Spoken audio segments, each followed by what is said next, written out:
You're listening to PetLifeRadio.com. Is your pet stressed out? Does your pet need annual vaccines? Which pet is best for a child? Would you know if your dog was in pain? Pet Life Radio presents The Pet Doctor, where you'll learn everything about keeping your pet healthy and happy.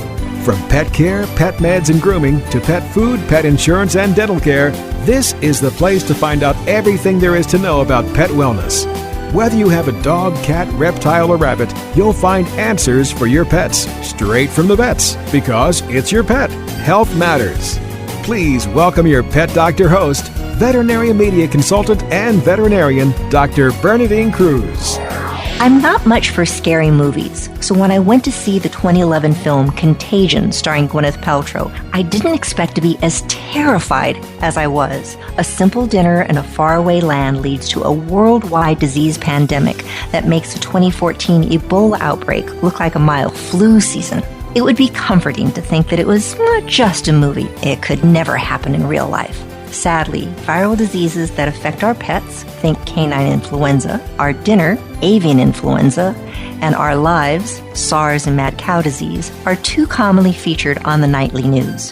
How can you stop something that's smaller than a bacteria and antibiotics are helpless against? My guest, Dr. Jonna Mazet, director of the One Health Institute at UC Davis School of Veterinary Medicine, will tell us how veterinarians have partnered with doctors, governments, health workers, and hunters to protect the health of all of us. We'll be right back after this short break. Please have a seat in the waiting room. The doctor will be with you shortly, right after these messages.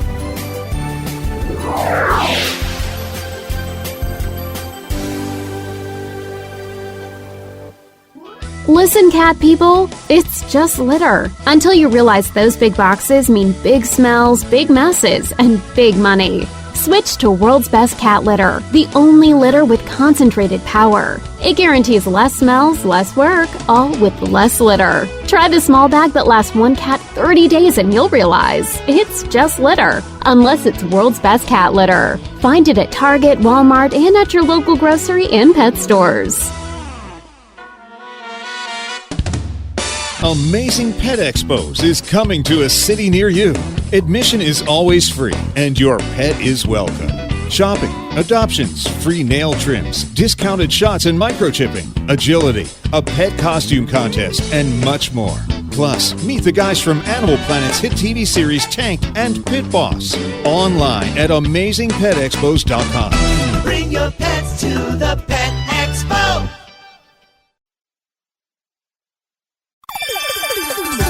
Let's Talk Pets on PetLifeRadio.com. Welcome back to The Pet Doctor on Pet Life Radio with Dr. Bernadine Cruz. The doctor is in, and we'll see you now. Dr. Mazet, thank you so much for being with us. I know to get you in one place at one time is pretty much amazing. You're always on the go. Thank you for having me. We're really excited to be able to talk to you and all of your audience today. Well, number one, people hear me speaking on The Pet Doctor about this One Health approach. What is it?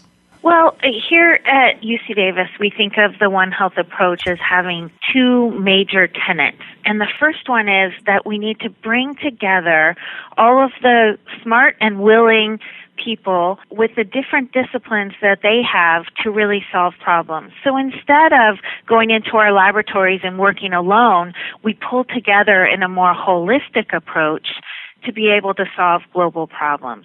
So that's the first tenet, is that collaboration. The second tenet is that we consider holistically animals, people, and the environment and how their health are inextricably linked. So here at the One Health Institute, we work on global problem solving at that interface where animal, people, and environmental health is all critical to each other. So it really is a danger if people, even medical professionals, think, okay, I am a veterinarian, I just treat animals. Well, I'm a physician, I just treat people. We really do have to talk to each other, don't we? Exactly, we do. And more movies like Contagion, as you mentioned, or the news makes us aware of that. But I would say even as few as 5 years ago, the general public, especially here in the U.S., where we're sort of separated from the idea that animal health is really connected to our health because we buy our chickens already shrink wrapped in the grocery store and we don't think of them as actually the bird walking around in the barnyard. We tend to forget that we are very connected and that the environment that affects those chickens is also affecting us in a similar way. So it's critical to start coming together and thinking about those linkages and getting sort of upstream of these problems. And I guess the goal for what we're doing here with One Health, and I think the One Health that's being practiced around the world, the approach is to not be reacting to those problems. Like the list that you mentioned is perfect when we think about avian influenza and canine influenza and SARS and MERS or Middle Eastern Respiratory Syndrome. We don't want those to happen. So if we want to prevent them, we have to think upstream, or we have to think about what drove the situation to allow those diseases to spill over. And that's what we're really trying to do through the One Health movement. I know it was very interesting. It just really brought it home to me. People listening to this probably have heard of the canine influenza outbreak that occurred in Chicago. And at my practice, we were used to give the canine influenza vaccine and said, boy, we're just not seeing this. We're going to stop giving it because it's just not here. We just don't see it as a problem. And as soon as we stopped, it was like the following day, we hear about this outbreak. It's like, oh my goodness, what is so different about this? As I understand, this was a canine influenza. It had been previously seen in China, Korea, and other places, I think in Thailand. How do you think it got to the United States? Was that just some little dog that somebody put on a plane and it came? Well, that's possible. I think I'm not an expert in how the canine influenza is moving around the world, but there are different ideas about how that could happen. One is simply, many of you know that are international travelers, that your baggage and your hand carry-ons are inspected and sniffed by lots of really cute dogs that are helping to protect our agricultural system as well as, our general health, if you think about drug dogs and all of those things. So they have to sniff everything that comes across international borders. So there is an idea that potentially they could sniff, obviously, viruses. That's how we catch flu from each other, right? We sniff something that someone else is coughing or sneezing out. So that's a possibility. It's maybe more likely that these animals that a dog was transported from Asia who had been exposed in another way. It's been suggested in a live animal market. So in Asia, instead of the shrink-wrapped chicken, as I mentioned, we see much more commonly these live animal markets where people will go and pick out their dinner while it's still alive. And there's often lots of dogs running around and, unfortunately, lots of stray dogs running around. So people do rescue efforts in those areas, and those animals might get moved around to where people are willing to adopt them. And that happens to be here quite a bit. Dr. Mazet, again, I think it's amazing that you're in one place at one time long enough for this interview because you are constantly traveling to these hotspots. How did you become involved with this interest in emerging infectious diseases? Well, I think actually my evolution towards this, working on things like Ebola and influenza and MERS around the world, really came to me through the animals. So I am a veterinarian, and I started out my career and continue to be at heart a wildlife veterinarian. And right here at home in California, I was working with a collaborative team to try and help figure out what was killing the California sea otter and figure out how we could help them. And by doing that, it became increasingly obvious that they were catching diseases that they shouldn't be catching. They were frankly catching diseases that were running off from shore because of people's activities on shore and running off to the sea. And they were naive, just like the Native Americans were naive to the diseases that the Europeans brought over. The sea otters were naive to things that were running off from the shore from human activities, including having pets and letting our pets pets be outside and do the things that pets do outside. So it became obvious to me that the connection, if I wanted to save the sea otter, I needed to be thinking about what people were doing. And then that brought me around for full circle to think about environmental problems that we were having, like runoff from coastal communities, and all the way back around to what does that mean for us? Because sea otters, if you don't know, love sushi, the same exact sushi that I love, especially some of the better sushi like abalone and things. And so we wanted to look at their food. And that brought us around to them being a great sentinel for our health, both our impacts on the coastal environment, but also those resources we share, our food that we share, and how that could make a difference to the health of my children. So that's how I got interested, and it sort of blossomed from there. At the same time, around the country and around the world, the One Health approach was really starting to become obvious to lots of people working in my profession on global health problems, and it sort of started a movement got started that we needed to do these things better, and that brought us to some of the most important issues. Of course, for me, sea otter health was one of the most important issues, but I think if you ask the general public, things like protecting ourselves from infectious diseases that could, have huge epidemic and pandemic effects rises way up there on the list. These emergent diseases, I remember as a child, you heard about the flu season and that was about it, but you didn't hear about these outbreaks that are just killing thousands upon thousands of people. And it seems as though, SARS, we never heard of before. Are there just more diseases? Are there more viruses?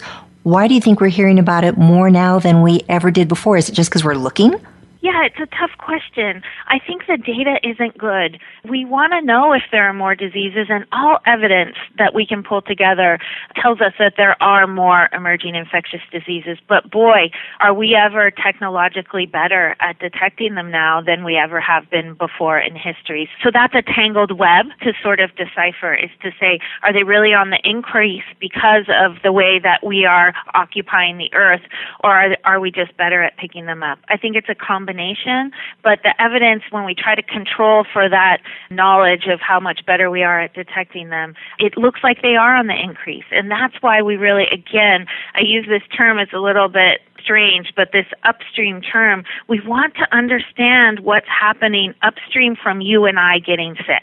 We want to understand so that we can start to make changes in how we treat animals and how we treat the environment so that we don't have these spillover events. When we have the spillover events, some of those end up making lots of people sick or starting an epidemic. And so that's what we really want to prevent. And we can do that by understanding better what's out there. So what kind of infectious agents are out there? I specifically work more on viruses than anything else. But once we understand what's out there, we can protect ourselves and we can start to think about our behavior and change that behavior to make the world a healthier place. Dr. Mazet, being the director of the One Health Institute at UC Davis School of Veterinary Medicine, talking about viruses and diseases is just second nature to you. But probably some of the people listening are going, what is a virus? And why don't antibiotics work on it? If you could answer that, what's a virus? So a virus is an organism, like we're organisms and like bacteria or organisms, but it's quite a bit different. It's more primitive kind of organism. And it's just like you and I are not the same as a bacteria. If you want to prevent a bacterial disease or stop a bacterial disease, we need treatments that work specifically on that bacterial disease. Viruses have been tougher for us to treat and tougher for us to discover how we prevent and then stop them. So I think it's more a medical sort of evolution that we worked on bacteria first because we had discovery in the area of bacteria that allowed us to get to treatments. Now, as viruses become more and more of a priority in the awareness of the medical community as well as awareness of the general public, we're seeing rapid development in the treatment and prevention. I think specifically we've been better at preventing through vaccines. So many vaccines are targeted at viruses, but our treatment, as most people know is not as good. So people have heard of Tamiflu and the treatments for herpes virus, for example. Those are relatively new in our therapeutic regimes in veterinary medicine and human medicine. So I anticipate we'll see a great increase in those treatments being available. And you mentioned the vaccines for canine flu earlier. We need to think about how we use vaccines and when they are useful and when they aren't, and maybe start to develop better and better vaccines as well. So we have a lot of options, but yeah, I think viruses are a little bit newer. They're not new, right? We've known about the flu for a long, long time, but we haven't really understand how they work and how we can treat them. So that's a new area of development. Dr. Mazet, it's oftentimes clients will come in with their sick pet saying, oh, I just had the flu and now my pet is sick. Did I give my disease to my pet? Or vice versa. Sometimes, my dog is sick. Am I going to get this? I have a baby at home. Do I have to be concerned? And I would say the majority of the time, viruses are not jumping from one species to another. But there is, as you're saying, this interface of people out there, especially in many of these countries, where there is constant interface with them, the wildlife, and that's what they're eating, and the rodents are coming into their homes and such, much more so than we have here in the United States. Because of all this, I know you are part of a group called PREDICT. PREDICT is trying to keep us from that upstream problem. What is PREDICT? So PREDICT is a project that we lead here at UC Davis. It's funded by the U.S. Agency for International Development, and it's operated by a consortium of great people all over the world. So right now we're engaging in 31 countries, which includes the governments of all of those countries and our partners in those countries, as well as groups like the Wildlife Conservation Society, EcoHealth Alliance, a group called Metabiota here in San Francisco, and the Smithsonian Institution. We pull together as a consortium to work, as I mentioned, with all those disciplines, health professionals as well as economists and sociologists and anthropologists, to identify viral threats, so things that could spill over from animals to people or people to animals, and then we go out and we look for those viruses. To look for them, we have to train people to be safe so that they're handling the potential hosts, which in this case we're thinking about wildlife hosts of these viruses safely, and they protect the wildlife while they sample them, and then also are being safe for themselves. Then they have to get those samples into the laboratory and test for these new viruses, and that's super hard. So we're really, really proud that we've been able to, in just the last 5 years, handle about 56,000 animals, wild animals primarily, as well as people, not handle them, but test them in areas where they're working closely with these animals to detect 1,000 viruses. And most of those viruses, about 900 of those 1,000 viruses that we've detected, are brand new to us in the scientific community. We've never detected them before. So we've more than doubled the number of known mammalian viruses in the world in just 5 years. We're not doing that to scare people like there's this huge viral pool that we never knew about. It's more to say what's out there, and now let's rank them. Which ones should we be looking for? Which ones should be targets for these vaccines? Which ones should we think about for more surveillance so that we can watch for little blips before they get out of control, like Ebola got out of control in West Africa, and we're still responding to that outbreak. We've also, in that same group of people, found viruses and other diseases that are spilling over from people into endangered species like the mountain gorilla. And we've been able, through this process, to identify causes of death that we didn't expect in mountain gorillas coming from people. So it goes both ways, for the animals and for the people. I'm chatting right now with Dr. Jonna Mazet. She is the director of the One Health Institute at UC Davis School of Veterinary Medicine. We're going to take a short break and be right back. This is fascinating. Stay tuned. Please have a seat in the waiting room. The doctor will be with you shortly, right after these messages.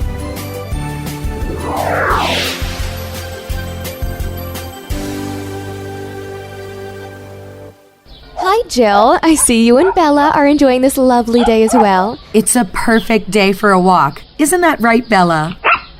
And what a colorful ID tag you have, Bella. It certainly puts my Rusty's boring engraved tag to shame.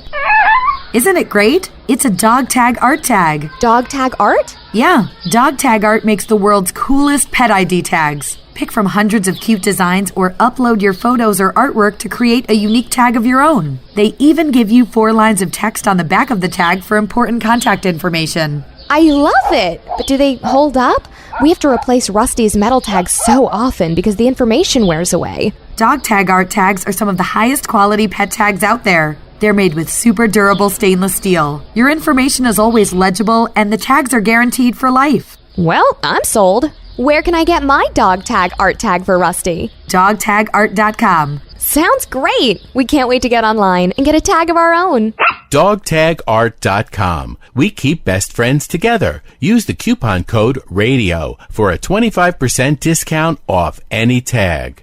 There's nothing more delicious and healthy than an old family recipe. And for over 50 years, our family's been creating them especially for your pets.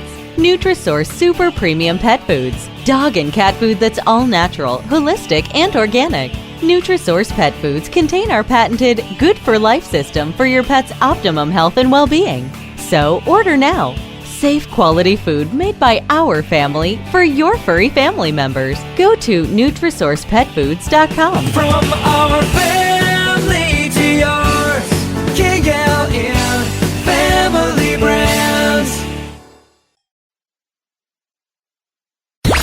Let's talk pets Let's talk pets on Pet Life Radio. Pet Life Radio. PetLifeRadio.com.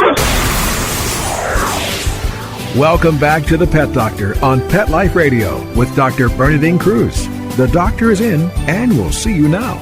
Dr. Mazet, you're talking about doing testing, and I go to my lab here and I have testing done, and it's not inexpensive. And knowing that many of these countries don't have tremendous resources, and oftentimes as you're trying to find, the patient zero before that outbreak really explodes and you just get that first, couple of instances, how do you test on such a local level? That must be extremely difficult, very expensive. Yeah, well, you've hit the big challenge on the head there, Bernadine. So it's even a bit of a bigger problem than that. The expense is an issue, but it's the lack of a platform on which to diagnose. So when your patients come in, or if I go into the hospital, we have to, as clinicians, we have to guess.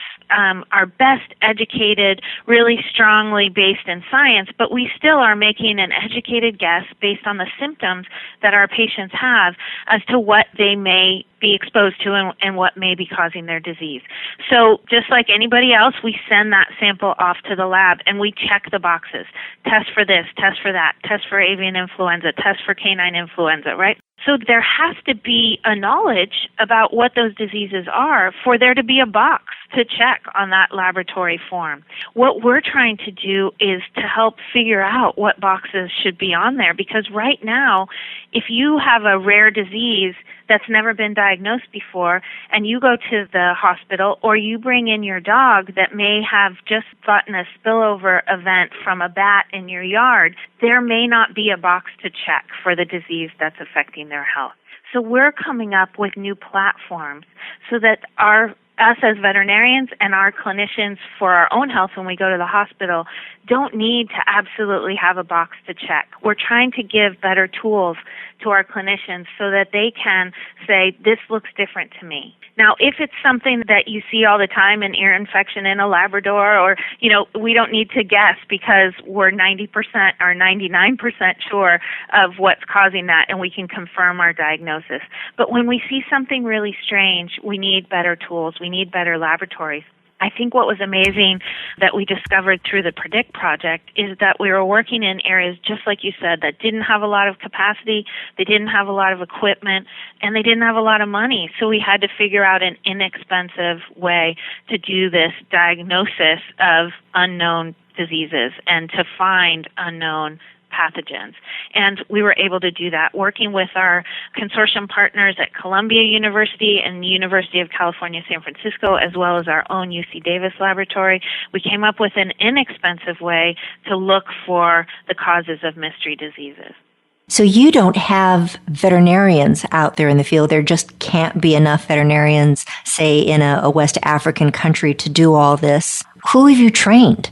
We absolutely have veterinarians out in the field. The veterinarians are some of our leaders of the project, and most of our country coordinators, our lead predict personnel for the countries around the world, are veterinarians. But you are right. We also have anthropologists that work on the human behavior side. We have physicians and public health practitioners that participate with us, and we have laboratorians. Then on the global piece, we have ecologists and economists that help us think about the trends and how things are moving around the world. But on the ground, we're working with governments. We work with the Ministry of Agriculture, the Ministry of the Environment, and the Ministry of Health, and we bring their folks together, and we get them trained for their safety, and then the safety of their human and animal patients.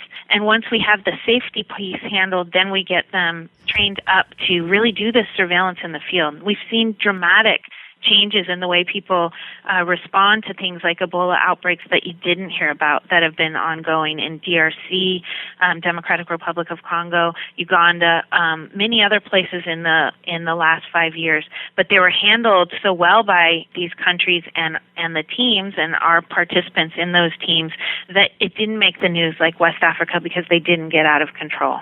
You were talking about getting out of control and people knowing about it. It would seem as though if I were the government official in a country that I'm already maybe economically strapped, somebody has just told me that there is disease outbreak that I know now nobody's going to want to fly into my country. They're not going to want me to have produce or products that are leaving the country for fear of a pandemic spread of disease. I might not really want to tell people about this. So how have you convinced government that it is for their best interest, for their populace best interest to work with you? Because that seems like that would be a major challenge. You know, I thought so too, and I think the key is being proactive. I think every country in the world right now is worried about emerging infectious diseases, and you're right. They often do not have the budget to put towards prevention or even detection of these potential threats. So first and foremost, everywhere we've been so far, the governments have been hugely welcoming. And it is kind of a U.S. health diplomacy effort to get out there and work with these countries and say, we want to help because it helps your country, but it also protects global health, which protects our country as well. So we are out there working with them, and I was pretty shocked when we started the project 5 years ago about how welcoming all these countries were. Now, part of being welcoming was that they had to agree that if we found something, that they would put that out in the public domain. So all the countries that we worked with in the first 5 years, we had 20 countries in our portfolio that we were partnering with. Now we have about 31. But every country that we've worked with in the past agreed in principle that this was an important problem and that they wanted our help to work on it together collaboratively, and agreed in advance that whatever we found, they would put out into the public domain. And I've been shocked at how compliant and communicative all the country governments have been. And some of those countries are ones that we may have thought would be those ones that would hold things closer to their chest because of their political or past performance in this area. I think the world has learned its lesson that hiding these kinds of things is worse for them in the long run, and that it's through good communication and then obviously strong science that we can actually stop these things faster. I have to say it's not just probably the goodwill and good intentions. It's also the world has moved on and it's different. We have Twitter, we have constant communication, and it doesn't really matter where you live. The message will get out. People will share what's going on in their country, even if there are barriers against that. And so that's I guess a motivating factor as well. Dr. Mazet, was the One Health Institute and the PREDICT program involved in the recent Ebola outbreak? So we did 23 outbreaks in the last 5 years, several Ebola outbreaks, but we were not involved in the West Africa outbreak. So when we started the PREDICT project 5 years ago, we had to get going. As you mentioned, these things are huge challenges and expensive. And so we did our modeling that said, where are the high-risk areas? And this exact point where the spillover event happened that started the West African Ebola outbreak was bright red on our risk map. It was a hotspot. We recognized it as a hotspot. But as we were getting started, the first 20 countries that were picked were also bright red in the hotspot map and aligned with where U.S. Agency for International Development was ready to make their initial investment. So we were not involved in those 3 West African countries where this outbreak really got going and continues. Hopefully slowing now and will be under control really quickly. But we weren't working there, but we will be now. It's been added. So those new 14 countries I mentioned, those 3 countries as well as the others surrounding are now in that portfolio. And I guess this is where I think we'd like to go with the One Health approach, is to not have to be chasing the last outbreak and trying to help after the fact. The idea is to be proactive and to look at all of our information for this one, which would include where are those hosts living. We knew that the bats that could carry Ebola virus were living in that area. That was one of the reasons that area turned up red on our hotspot map. We also knew that there were changes going on in the agricultural and cultural systems in that area that put people at risk because they were interacting with animals. And that's why you need the anthropologist, correct, to be part of this, to help predict what these people are doing and how they're interacting with wildlife? Exactly. That's part of it. But we also, if you've been following that outbreak, we need the anthropologists because we need good community involvement. So the communities themselves don't hide their sick people. They actually want the help. They trust that the health system will be there for them. We need that public health infrastructure, and we need the community engagement that the anthropologists can help us with so that people become aware and they understand their behaviors and what put them at risk. And I do, speaking of behaviors, I remember hearing that it was such a major problem because of the cultural norms that everyone wanted to touch the deceased person, and this was the norm for them to really embrace that dead person as such, the deceased. And now we're saying, no, we need to burn them, we need to destroy the body, and that was very difficult to get through to these people. Absolutely. I mean, if you can imagine, if you take that one step further, if you see people in what look like moon suits coming at you, you know, if you saw Contagion, you know what those suits look like that we wear. You see people coming at you like that and want to take your sick baby away. And every neighbor that you've seen where those people have come and taken a family member away, those family members never came back. That's horrifying, right? I wouldn't want to do it either. But that's because we didn't have the community engagement. We didn't have the awareness that if you get to the hospital early and get fluids, about 60% will survive. And so that messaging, understanding what's out there, and then understanding what the steps will be if you are sick and how you can hopefully recover, none of that happened because they were not expecting this disease in that area. What I love about the One Health, you're talking about this collaborative effort, is that, okay, well, gee, this is interesting. I'm listening to this show right now on The Pet Doctor, but you know, I have a pet. I'm not really interested in veterinary medicine or going into public health. I'm really into math. And math almost seems to be the cornerstone of what this PREDICT program is based on, the foundation of it. Yeah, you know, I'm having a conference call right after we're done with this interview to talk about the math to help evaluate the risk of those new 900 viruses I mentioned. So we can't just say we have to keep looking for all 900, and the chances are that only 1 or 2 of those will ever spill over and make people sick. So we need to do the math to really help us come up with an algorithm to predict which one. Maybe we're going to look at the top 100 to watch the top 100 for any problems that might arise. But how do we figure out which ones are the top 100 of of the new 900. And we need a lot of smart people and good math. And we pull together then ecological risk factors, epidemiological or health-related risk factors, as well as risk factors that are associated with the virus itself.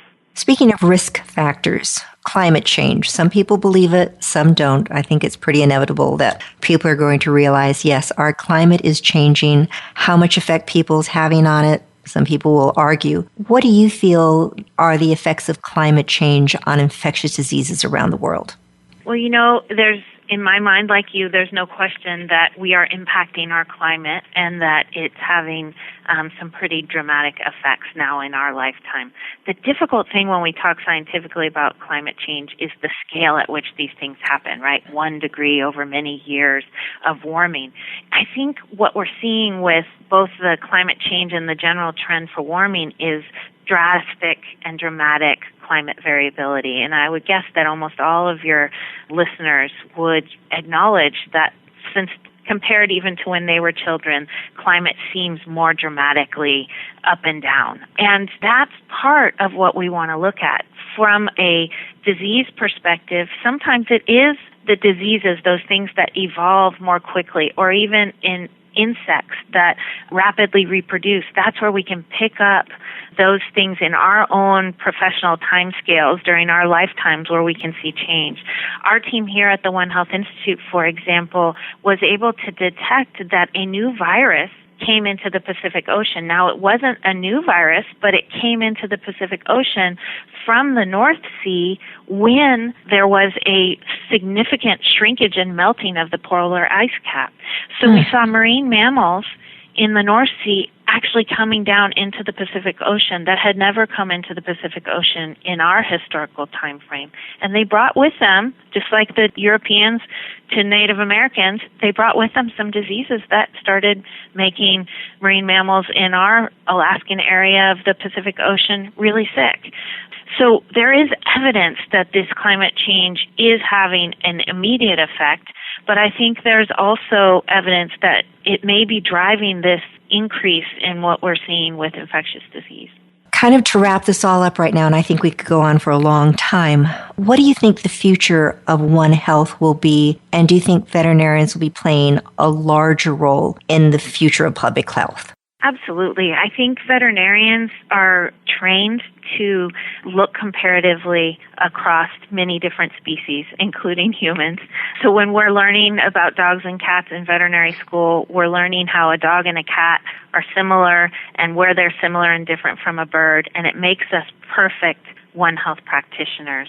When we come together with folks in human health as well as all of those other disciplines that we mentioned in this interview, that's where we can really solve problems. And we've seen time and time again when we go off into our own silos and we only work, for example, on pet health, or we only work in agriculture like a market for chickens, we aren't fixing the problem because we aren't thinking about the economies and what drives people to behave the way that they do.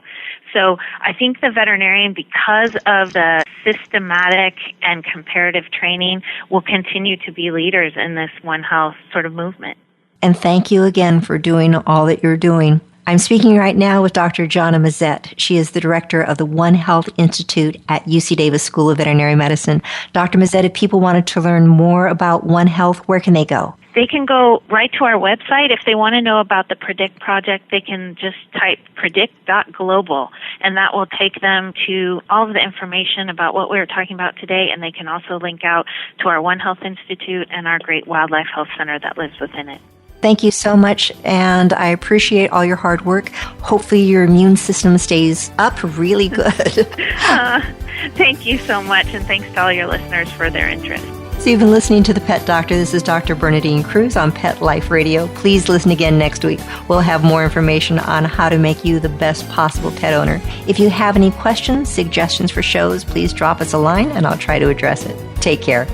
Pets can be a wonderful addition to your life because they're a member of the family. Keeping them healthy and happy is important. Pet Life Radio presents The Pet Doctor with veterinary media consultant and veterinarian Dr. Bernadine Cruz. Whether you have a dog, cat, reptile, or rabbit, you'll find answers for your pets straight from the vets. The Pet Doctor, on demand every week only on PetLifeRadio.com.